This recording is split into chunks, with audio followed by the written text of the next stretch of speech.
menino, tu tá atrasado pro show, garoto. O que aconteceu contigo essa viagem?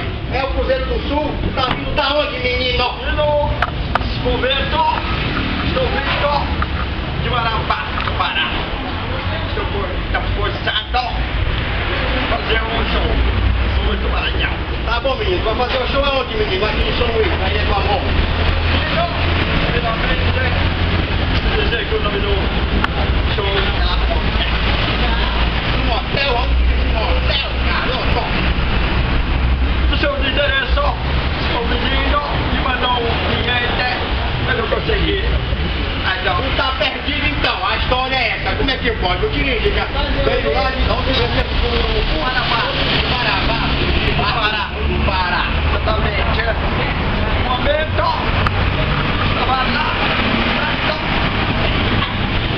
não entendi como foi isso. A menina, pelo que eu vi, tá ganhando um dinheirinho debaixo da casa de Dona, mas eu me diz uma coisa, qual vai ser a bomba do show de hoje que a galera tá esperando esse momento? Menino, nesse momento, dizer a você, uma coisa, no show, você fala uma coisa. Fala direito, arrombado! Tu não esqueceu o texto, arrombado? Cadê o texto? É, tu tá todo errado, doido!